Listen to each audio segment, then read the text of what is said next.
Seja bem-vindo ao canal. Esse canal que é dedicado à evangelização espírita infantil, com sugestão de atividades, de aulas, brincadeiras. Fiquem à vontade para dar uma pesquisada nos vídeos que já possuímos por aqui. O tema de hoje, a gente ainda está dentro do mundo dos espíritos, e hoje a gente vai tratar sobre a vida no mundo espiritual. É importante que o evangelizador estude o tema para melhor conversar com as crianças. Além disso, é necessário adequar o conteúdo à faixa etária. Hoje, como reflexão, trouxemos alguns questionamentos do Livro dos Espíritos. A questão 279: todos os espíritos têm reciprocamente acesso aos diferentes grupos ou sociedades que eles formam?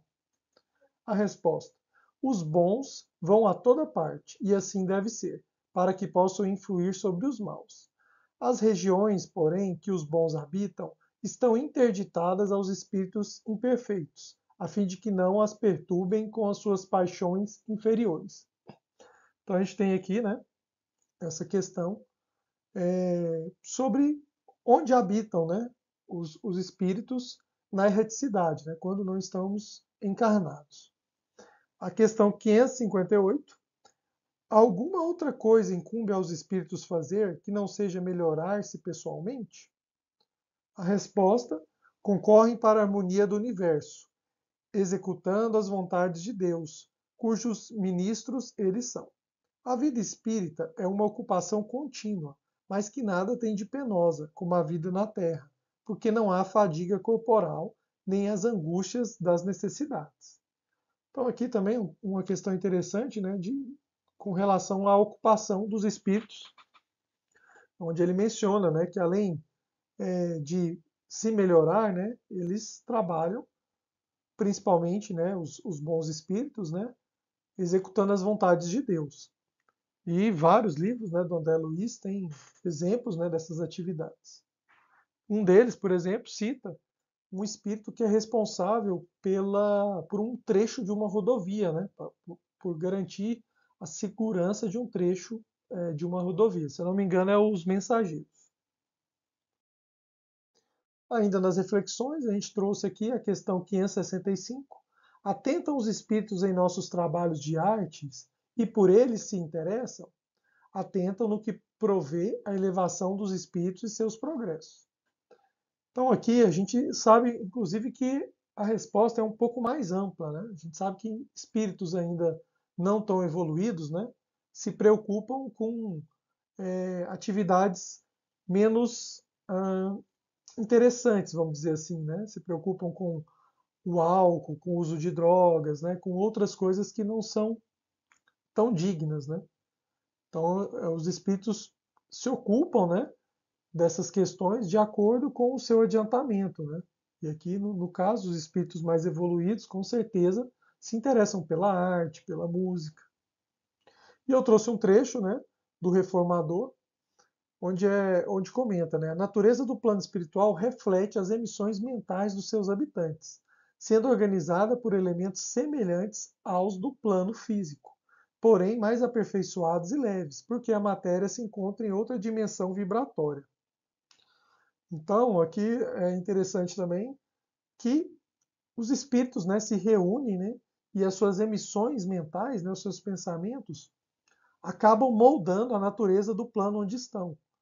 Então, por isso que a gente tem regiões com uma beleza, né, impressionante, mas também temos regiões tristes, né, com, com um um mar penoso, de sofrimento, onde os espíritos, com essas vibrações, né, com esses pensamentos, se encontram. Essa aula é sugerida para crianças de 4 a 13 anos e a duração estimada da aula é de 50 minutos. Então, no nosso cronograma, a gente tem um momento inicial, dura mais ou menos 5 minutos. É uma oração com todas as crianças. A gente agradece o momento, pede para os espíritos superiores harmonizarem o ambiente e nos inspirar. E a gente sempre questiona se alguma criança gostaria de fazer oração, participar da oração, porque é um momento importante para elas entenderem como funciona a oração. No segundo momento, a gente relembra as crianças as diretrizes. e no nosso caso elas ficam fixas na lousa da sala. Então são diretrizes como não gritar, não xingar, ouvir os seus amigos, respeitar o professor, não ficar bravo, participar das atividades.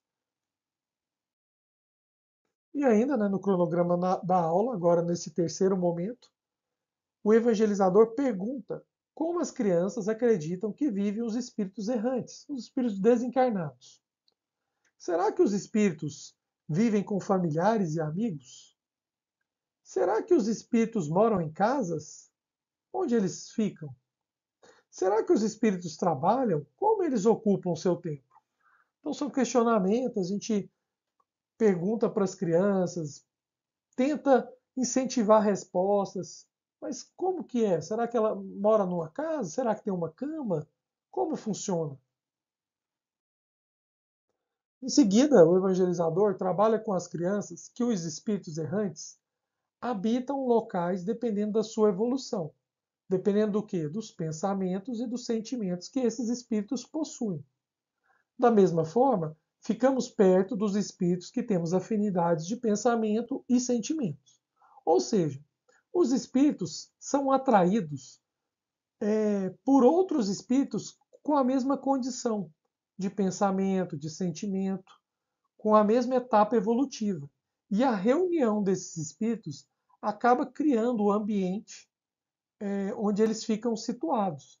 Então a gente tem ambientes, né, como essa ilustração do nosso lar, a parte superior, onde são cidades com ministérios, tem um governante, né, um local florido, arborizado, bem construído, né, com casas, centros de pesquisa, centros de estudo. Mas também temos locais, por exemplo, como o umbral, regiões mais sombrias, lamacentas, onde os espíritos ficam muitas vezes sem enxergar, né, devido à escuridão de determinados locais. E a gente conversa com as crianças que isso não é um castigo de Deus, é uma questão de afinidade do espírito.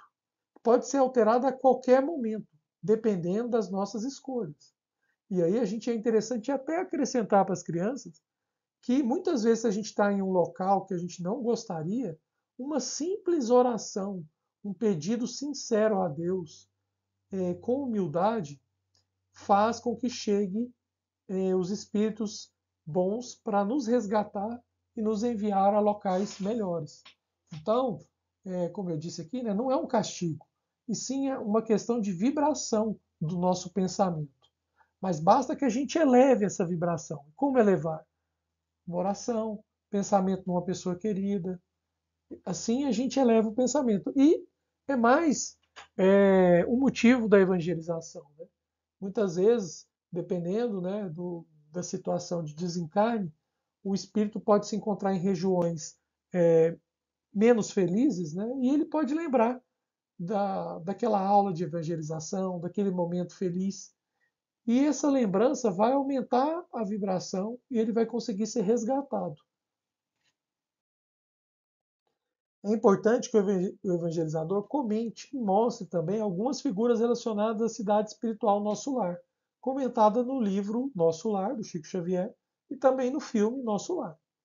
É importante porque a gente tem, né, com base no livro e no filme, a gente já tem uma visão um pouco melhor das características de uma cidade espiritual e uma cidade bem estruturada, né? Como sugestão, dependendo da faixa etária das crianças, o evangelizador pode combinar uma data para assistirem ao filme Nosso Lar, né?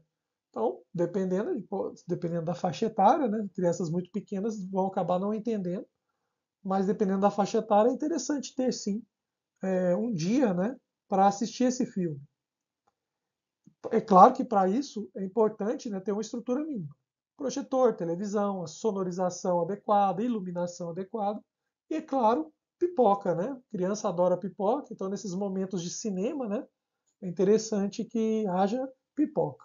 A gente colocou aqui embaixo, né, algumas figuras, né, representando o nosso lar, por exemplo, o panfleto, né, de ilustração com a ideia, né, da cidade e algumas estruturas, né, ainda com essa ideia. Dependendo da faixa etária das crianças, pode-se até indicar o livro para leitura. Lembrando que esse livro é possível encontrar o PDF dele gratuito na internet, né? E depois a gente pergunta para as crianças, né, quais seriam as características dos espíritos que vivem no nosso lar, considerando aquela estrutura da cidade, uma cidade organizada, aqueles ambientes limpos, floridos, arborizados, organizados, né? Quais as características dos espíritos que ali vivem? Então, depois de debater com as crianças, né, a gente chega à conclusão que são espíritos que se dedicam ao trabalho e às ocupações elevadas, com pensamentos e atitudes voltadas para o bem, buscando sempre se manterem humildes. Dentre as ocupações, temos a música, a arte, trabalhos edificantes, estudos, palestras. Lembrando que a cidade do nosso lar não é ainda, né, o modelo de perfeição de uma cidade espiritual. A gente tem notícias, né, de cidades muito mais evoluídas em planos superiores para os espíritos puros, espíritos com elevação ainda maior, que contam com características que a gente nem consegue imaginar e ficam difíceis da gente colocar em palavras, né? Como sugestão, para quem tiver um interesse, eu sugiro a leitura inicial, acredito que esteja nas primeiras páginas do livro Renúncia, onde assim, uma pincelada muito básica de onde estaria um espírito jamais evoluído, né? Para vocês entenderem a complexidade que são essas regiões nos planos espirituais. E agora, no quarto momento, é o momento mais prático da aula, a gente pede para as crianças se dividirem em grupos e criarem uma maquete de uma cidade no plano espiritual. O tamanho do grupo depende da quantidade de crianças e do material disponível. Contudo, é interessante que os grupos não fiquem muito grandes, para que cada criança consiga participar mais. Se for um grupo de 10 alunos, acaba que um ou dois participam mais e os outros menos, né? Então é interessante ter um grupo ali de 4. Dependendo da quantidade de material e do tempo, pode-se pedir para que cada grupo de crianças construa como seria a sua casa no plano espiritual. Ou seja, se o tempo for curto, a quantidade de material for pequena, ao invés de fazer uma cidade, a gente pede para cada criança fazer somente a sua casa. Ou dividir a cidade, né, em alguns itens e cada criança vai montando. Um monta uma praça, o outro monta uma casa, o outro monta uma escola, e depois a gente junta tudo para formar a cidade espiritual. No final da atividade, é importante perguntar para as crianças se elas gostariam que aquela casa, aquela cidade que elas construíram, ficasse um local de bons pensamentos ou não. Quem deveria habitar aquela casa, aquela cidade que as crianças construíram? Seriam habitantes organizados, preocupados com a limpeza, preocupados com os pensamentos, bons pensamentos ou não? E a gente vai observar, claro, né, que as crianças gostariam, sim, que essas casas ficassem em locais de bons pensamentos. E uma observação, né, é necessário que o evangelizador separe materiais, né, previamente. Cartolina, isopor, garrafas, tintas, caixas, papelão, lápis de cor, tesoura. A foto ao lado, né, foi uma atividade realizada onde se utilizou, por exemplo, papelão, itens recicláveis, né, tinta, papel. Então, assim, o evangelizador precisa preparar essa aula com a sua antecedência. E por fim, a gente faz uma oração de encerramento com todas as crianças. A gente novamente questiona, né, se alguma gostaria de fazer a oração. E a gente não esquece de pedir para as crianças organizarem a sala. Guardar as tesouras, lápis de cor, jogar o resto de papel no lixo, cola, né, deixar tudo organizado para a próxima aula. Pessoal, é isso. Espero que vocês tenham gostado dessa sugestão de atividade. As crianças adoram, né, essas atividades práticas. Então, a gente super indica. Fiquem com Deus, que Jesus os acompanhe, o ilumine e boa evangelização para todos nós.